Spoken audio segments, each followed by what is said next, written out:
I'm Amy Cherry. This local news is a service of Flagler County's Toyota dealer, Beaver Toyota, here to wow ya. If you live in Palm Coast, your water won't be shut off due to non-payment during the COVID-19 crisis. City residents also won't see late fees tacked on to water or sewer bills due to non-payment.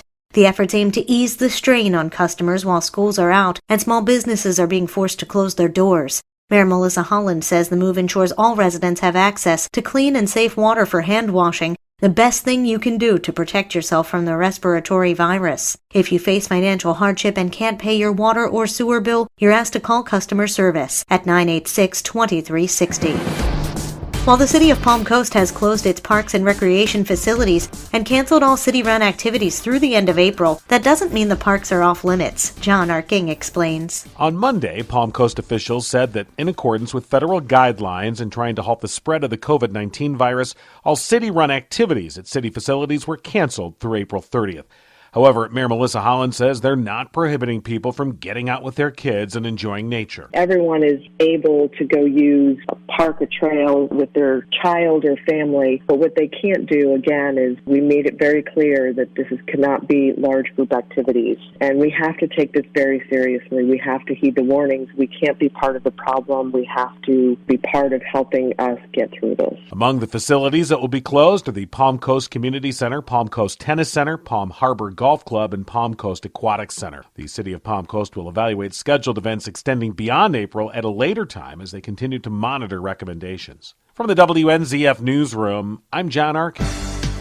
The Flagler County Public Library system is now closed, but you can still spend time off from school reading. The Flagler County Public Library system is now closed to the general public, but staff will work with limited services available. Use of online resources and e-books is recommended as much as possible. With us this morning is Julie Murphy, the Flagler County Public Information Officer. They can go online and they can ask for resources to be pulled from the shelf. They will be notified by phone or by email or a text message that their materials are ready. And then if they just call the branch and let them know that they're coming, somebody will bring it right out to their door for them. Man, you don't even have to get out of the car. The Wi-Fi signal is a little bit stronger, so if somebody wants to connect to Wi-Fi, all they have to do is just pull up into the driveway, and it should connect even when they're outside of the building. Photo ID will be needed for library pickup. If you need any more information, please call the library at 446-6763. For Flagler's Morning News, I'm Tony Magoo.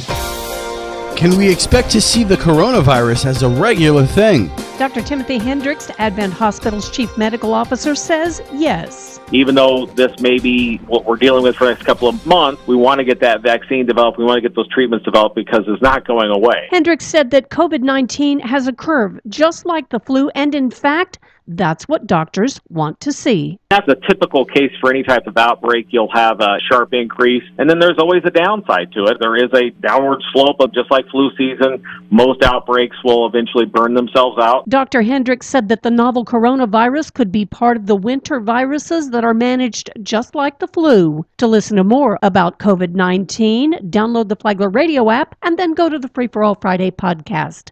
Tomorrow, Dr. Timothy Hendricks talks about how this might change our society. From the WNZF Newsroom, I'm Deb Albertson. Flagler Beach made history. Ken Bryan is the first African-American to win a seat on the city's commission. The former St. Johns County Commissioner won 97% of the vote in a four-way race. Deborah Phillips, a retired banker and store owner, won the second seat. Both beat out incumbent Marshall Shoup, who was first elected to the commission in 2011. He came in fourth behind Paul Harrington. In Bunnell, Vice Mayor John Rogers won a fourth term, but he didn't get the most votes. Tanya Gordon, who's an office assistant at a local insurance agency, took home a third of the votes in that race. Incumbent Jan Rieger lost her seat after garnering just 20% of the vote. Flagler County's Supervisor of Elections says voter turnout was at 33%. And now you're up to date on Flagler's Morning News. I'm Amy Cherry.